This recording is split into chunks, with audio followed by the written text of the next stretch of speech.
Welcome to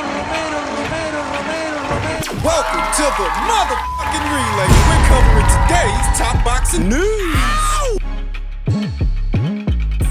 Okay, we'll start with this. Oscar De La Hoya eyes a 5 vs 5 card with Eddie Hearn, preparing for some big things in 2025. Does he even have enough fighters to do a 5 vs 5 tournament? Oscar De La Hoya wants to do a 5 vs 5 card with Eddie Hearn. As talks have begun, the concept was introduced by the Saudis, which involves competing promoters putting 5 of their best boxers against each other to see who comes out victorious. There has been one instance of this when Hearn took on Frank Warren, lost all 5 fights, giving Warren the victory. De La Hoya and Hearn are big rivals.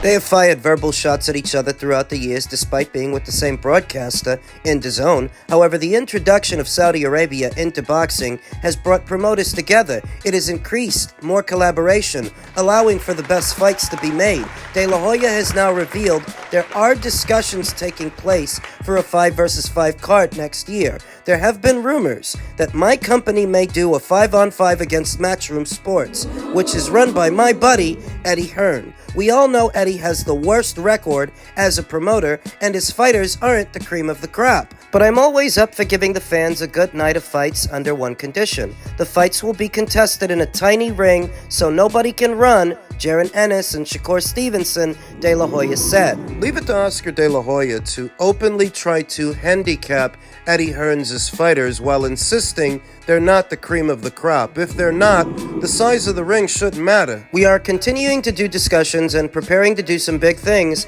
in 2025, De La Hoya added. This naturally raises question marks over who would appear on the show. There is potential to see Shakur Stevenson versus William Zepeda. Shakur is the WBC lightweight champion who will defend his title against Floyd Schofield on February 22nd, but Zepeda was meant to be the initial opponent. However, the Mexican had to pull out after suffering an injury. There is also the opportunity to put Ryan Garcia on the card. Garcia will return to boxing in April of next year after serving a year ban for failed VADA tests for Osterin. Unofficially, we're getting 2 entries into the Matchroom versus Goldenboy promotion saga. Two in Virgil Ortiz versus Israel Madrimov and Shakur Stevenson versus Floyd Schofield. Those 2 fights feature one Matchroom fighter and one Goldenboy fighter. How do you think they're going to go? And depending on how they go, how willing do you think Oscar will be to do this tournament? If Shakur Stevenson beats Floyd Schofield, and if Israel Madrimov beats Virgil Ortiz, I wonder if Oscar will be singing the same tune. What about Ryan? We're talking about Ryan participating in the tournament. Ryan, who's still serving out a year's suspension, a ban. The failed tests occurred after his victory over Devin Haney, which was ruled a no contest afterwards. Garcia and Jaron Ennis have been linked with a fight. This is a bout that could be made. Ennis is struggling to make unifications at 147. Meanwhile, Garcia indicated his desire to fight above 140, saying he could no longer make that weight. These are just some of the fights which could be made. Boxing commentators have already expressed their desire to see such a card. It's hard for me to go against Boots. Ryan would be new to welterweight or 154,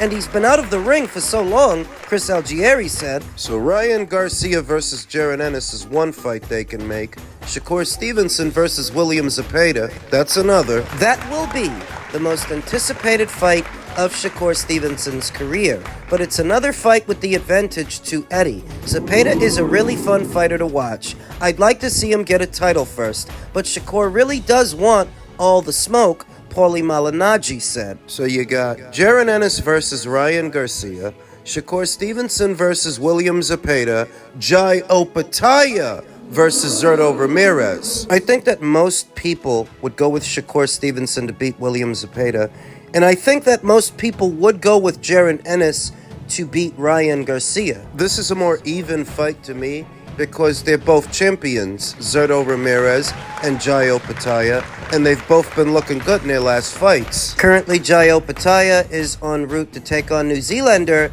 David Naika, while Zurdo Ramirez is en route to fight his mandatory in Uniel Dorticos. They make it through those fights, we've got a tournament. Another suggestion is Jack Catterall versus former Unified champion Jose Ramirez. He's another Goldenboy Promotions fighter. Jose is. But you know, that kind of goes back to what I said before. There's another unofficial entry into the Matchroom versus Goldenboy saga en route.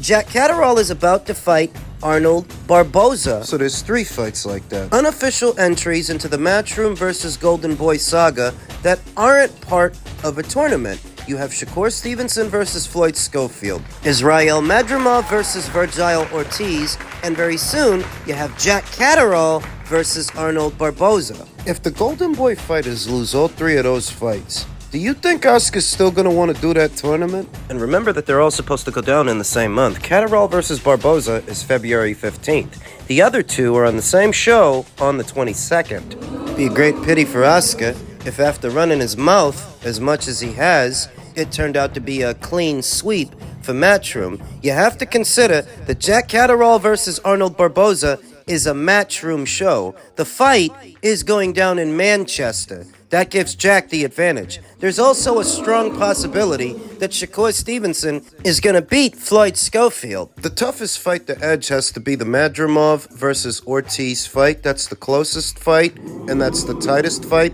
But I already see a lot of people going with Israel to win. The outcomes of those fights, in my opinion, could directly affect Oscar's willingness to do a 5 versus 5 tournament with Eddie. If all his boys get wiped out in February, I don't think he's going to want to do that tournament, but hey, we'll see.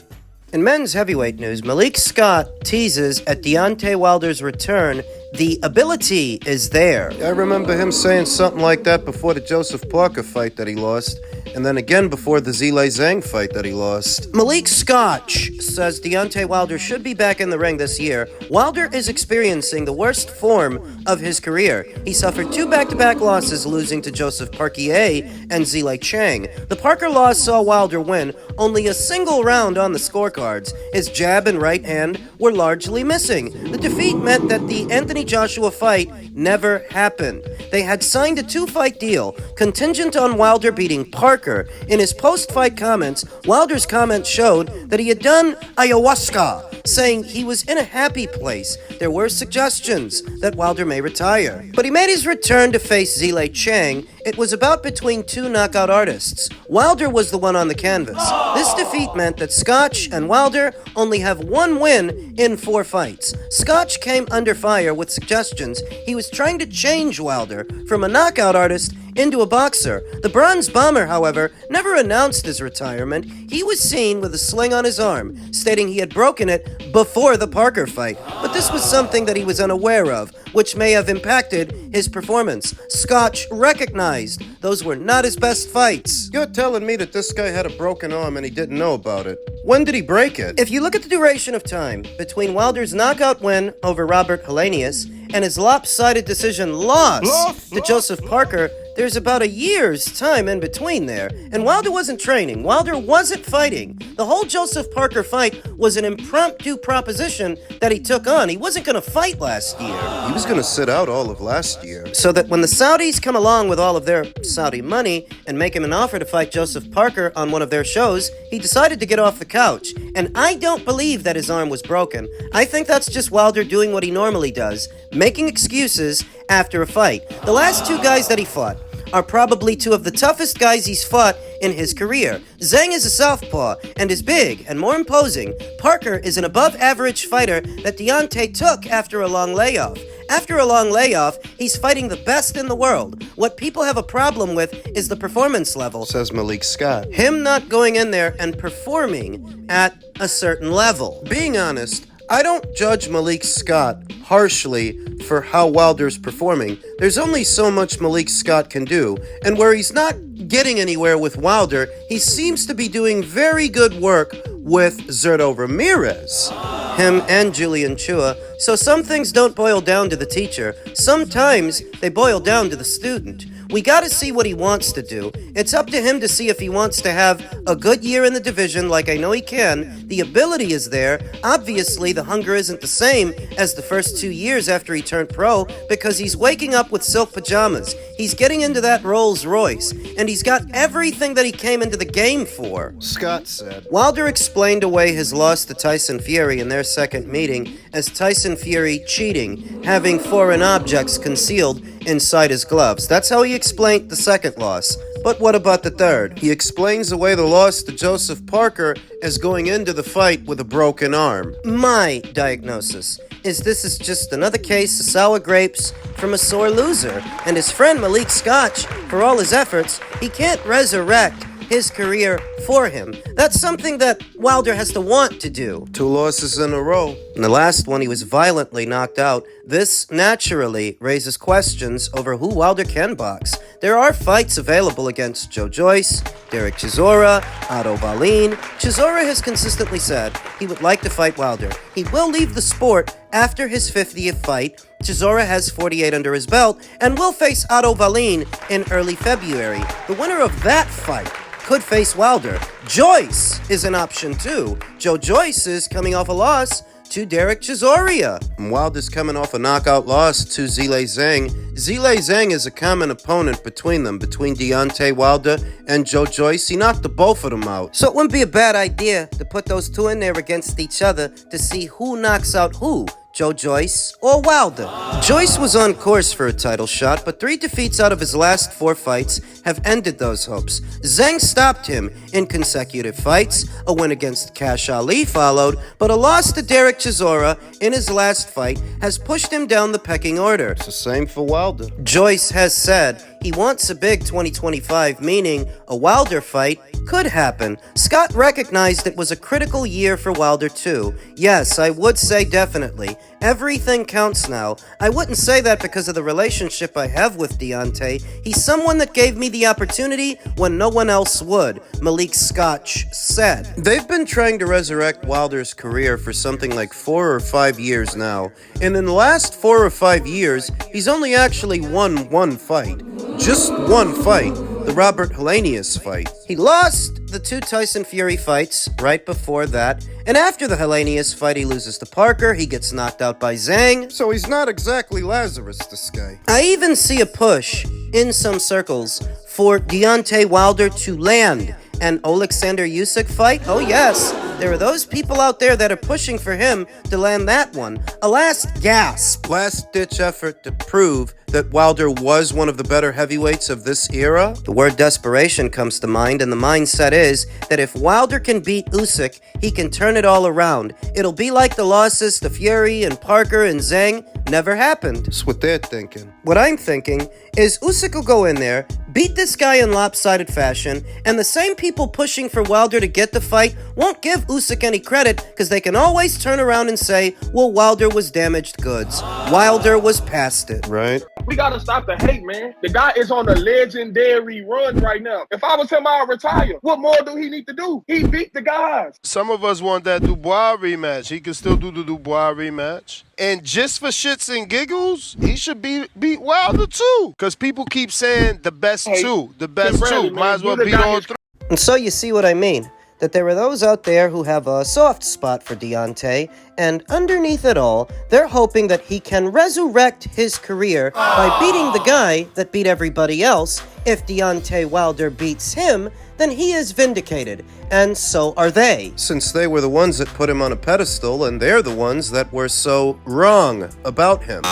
It's all about saving face at this point, this late stage in Deontay Wilder's career. Anybody still rooting for him and advocating that he get an Usyk fight before so many others that actually deserve it where he doesn't. He's coming off of 2 back-to-back losses, and he's only won 1 fight in the last 5 years. What makes him deserving of an Usyk fight? Now, the last I heard was that Deontay Wilder might end up fighting Francis Ngannou. Francis Ngannou, who's coming off of 2 back-to-back losses, the same as Deontay Wilder. I could see that materializing, and being honest, where Wilder is and how he's been looking, that would make a lot more sense. More than Usyk. The Joyce fight. It's not a bad idea. That's not a bad fight either. Joyce is not a guy you have to go in there and box. You have to go in there and find. Joe Joyce will find you. So if there's anything left in Deontay Wilder's right hand, that right hand cannon, he'll get the opportunity to show it off